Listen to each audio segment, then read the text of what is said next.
नमस्कार, स्वागत है आप सभी का हमारे इस विशेष कार्यक्रम में। दर्शकों, इस समय उत्तर प्रदेश राज्य के गोरखपुर जिले में सिविल कोर्ट बार एसोसिएशन का चुनाव संचालित हो रहा है।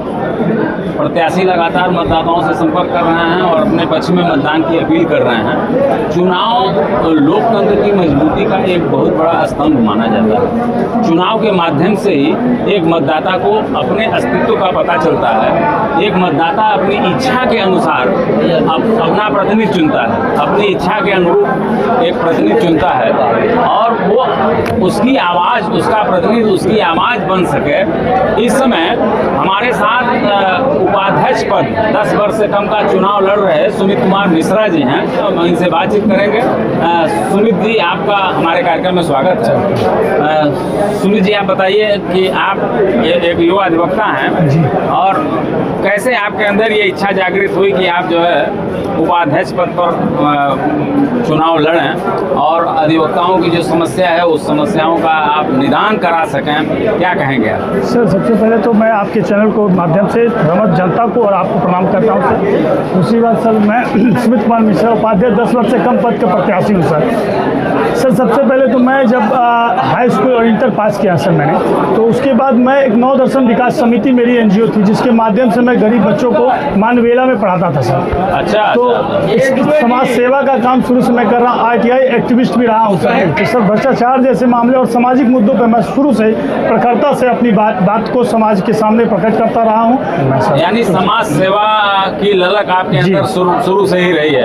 आप ये बताइए कि आपका जो जन्म स्थान है, आपके जो माता पिता हैं और आपकी जो प्रारंभिक शिक्षा से लेकर और विधि तक का जो सफर है, जरा उसको भी अपने मतदाताओं को। मेरा नाम सुमित कुमार मिश्रा, पिताजी हमारे श्री रमेश चंद्र मिश्रा हैं और माताजी हमारी श्रीमती उर्मिला मिश्रा हैं। पिताजी हमारे रेलवे से रिटायर्ड हैं, चीफ टीटी के पद पे वो थे, बरौनी में कार्यरत थे। मेरा जन्म जिगरा मिश्र, ग्राम भटनी, जिला देवरिया में हुआ है और मेरी प्रारंभिक शिक्षा यही गोरखपुर से सरस्वती शिशु मंदिर से हुई है। उसके बाद जुबली इंटर कॉलेज में हमने हाई स्कूल और इंटर का परीक्षा पास किया है सर। इसकी ग्रेजुएशन हमने दीनदयाल उपाध्याय यूनिवर्सिटी से किया है सर, और लॉ हमारा सेंट एंड्रूज कॉलेज से हुआ। तो पूरी हमारी जो शिक्षा की पृष्ठभूमि है वो गोरखपुरी रही है सर। अच्छा। 2018 में मैंने जब लॉ पास किया, उसके बाद मैं तैयारी के लिए आगे बढ़ा। तैयारी करने के बाद 2 साल तक लगभग उस समय कोई वैकेंसी नहीं आई सर। तो हमने 2020 में bar association civil court Gorakhpur में अपना रजिस्ट्रेशन कराया सर। अच्छा, तो ये आपका पहला चुनाव है? जी।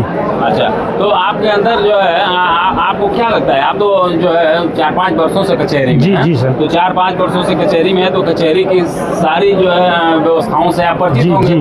तो क्या आपको लगता है कि ये भी बुनियादी सुविधाएं ऐसी हैं जो आज तक जो है जो अधिवक्ताओं को मिलनी चाहिए, जिसका लाभ मिलना चाहिए, वो अधिवक्ताओं को नहीं मिल रहा? क्या कहेंगे आप? सर, सबसे पहले तो जो नए जूनियर अधिवक्ता आते हैं उनके लिए बैठने की व्यवस्था की यहाँ कमी है सर। ये मैं अधिकतर देखता हूँ, उनको बैठने की व्यवस्था और उनकी स्टाइपेंड की व्यवस्था ना तो सरकार के द्वारा, ना बार काउंसिल के द्वारा, ना ही बार एसोसिएशन के द्वारा कोई ऐसी व्यवस्था दी जाती। कोरोना काल में जब हम लोग जीवन से लड़ रहे थे, उस समय सबसे ज़्यादा अधिवक्ता वर्ग ही परेशान था। सबसे ज़्यादा क्योंकि अधिवक्ता वर्ग अगर एक दिन कचहरी नहीं आए तो उसका काम नहीं चलता है सर। दूसरी बात सर, जो वृद्ध अधिवक्ता है वो स्थिति उनकी ये रहती है कि कोई पेंशन तो सरकार से मिलती नहीं, उनकी भी स्थिति सेम उसी तरह हो जाती है जैसे जूनियर अधिवक्ता की रहती है सर। और तीसरी व्यवस्था है सर, कचहरी परिसर में पानी की व्यवस्था। पानी की व्यवस्था अगर अधिवक्ता पानी ना मंगवाए तो उसको शुद्ध पेयजल यहाँ मिलता नहीं सर। 5 सालों से लगभग मैं यहाँ प्रैक्टिस कर रहा हूँ। उसके बाद मैंने सर कुछ ऐसे काम बिना पद पे रहते हुए, जैसे दलाल मुक्त परिसर का अभियान मैंने चलाया था, और आपके आशीर्वाद से सर मैंने यहाँ पूरा हस्ताक्षर कर बार एसोसिएशन के अध्यक्ष मंत्री जी को एक एप्लीकेशन दिया, जिसमें हमने कहा कि कुछ अज्ञात व्यक्तियों द्वारा सर जो अधिवक्ता का वेशभूषा पहन करके वादकारियों को बुलाकर वादकारियों की पीड़ा, एक तो वादकारी पीड़ित होकर आते हैं कचहरी में, उसके बाद उनका पैसा लेकर उनको झूठा आश्वासन देना कि आपका मुकदमा लड़ा जाएगा और उनको पूछना ही नहीं, उनका फ़ोन नहीं उठाना। तो ऐसे लोगों को हमने उनके विरुद्ध कार्रवाई कराकर उनको परिसर से दूर किया। कुछ के ऊपर एफआईआर दर्ज किया, कुछ को यहाँ समझा बुझा के हटाया कि देखिए गलत काम है। तो सर ये सब काम करते आए हम लोग शुरू से। बहुत सुंदर। वकालत की शुचिता के प्रति आप सजग रहे हैं। मिश्रा जी, आप युवा हैं और युवा अधिवक्ता जब इस कचहरी में आता है तो बहुत सारी उम्मीदों को लेकर के आता है। तो युवाओं को एक सशक्त मार्गदर्शन मिले जी, और उनको एक बेहतर माहौल मिले यहाँ पठन पाठन का, पढ़ाई का, तो इसके लिए आपके दिमाग में कोई सोच, आपने कोई कार्य योजना तैयार रखी है? पहले बात तो सर, मैं जिस पद पे लड़ रहा हूँ, उपाध्यक्ष का पद है, इसे आज तक सर बहुत निगलेक्ट किया गया, नज़रअंदाज किया गया कि ये बहुत छोटा पद है। लेकिन मैं बताना चाहता हूँ सर कि अगर मैं उपाध्यक्ष बनता हूँ तो सबसे पहले मैं जो लाइब्रेरी की व्यवस्था उसको सुचारू रूप से वो कराऊंगा कि उसमें सारे अधिवक्ता आए, उनको मुफ्त किताबें मिले, किताबें ले जाने के लिए भी मिले कि वो घर पर जाके भी अपने बचे समय में पढ़ाए। चूँकि एक अधिवक्ता सुबह से शाम तक यहाँ देता है तो पढ़ नहीं पाता है सर, और जिस सीनियर के अंदर वो प्रैक्टिस कर रहा है वो भी नहीं चाहते हैं कि वो काम के अलावा जाके अपना समय पढ़ाई मिले। मतलब वो चाहते तो हैं कि पढ़े, लेकिन घर पे स्टाइपेंड की व्यवस्था, शुरुआत में जो जूनियर अधिवक्ता होते हैं सर उनको पैसे की बहुत समस्या होती है। एक तो डबल ग्रेजुएट होते हैं सर, डबल ग्रेजुएट के घर की आशा रहती है कि अधिवक्ता के रूप में जब आप नामित हो चुके हैं तो आपको कुछ अर्जन हो। लेकिन सर यहाँ की स्थिति है कि अगर हम 5 साल 6 साल 7 साल 10 साल अगर अपने आप को एक विशिष्ट रूप से अपने आप को अगर तैयार नहीं करेंगे तो अधिवक्ता के रूप में हम लोग यहाँ दर्ज नहीं हो पाएंगे सर, सबसे बड़ी बात। तो उसके लिए सर हमको एक मार्गदर्शन की आवश्यकता है। उसके लिए हम सर जितने यहाँ के सीनियर उनसे रिक्वेस्ट कर बार एसोसिएशन में हर एक दिन जो क्रिमिनल सिविल ऐसे मुद्दों पर वो खुलकर उस पर बात करें और जटिलताएं जो हैं उसको सरल रूप से समझाएं। यहाँ का अधिवक्ता मतदाता आप ही को अपना उपाध्यक्ष बनावे, क्यों, क्या कहेंगे? सर पहली बात तो प्रणाम, मैं श्रुत कुमार मिश्रा उपाध्यक्ष पद पे लड़ रहा हूँ सर।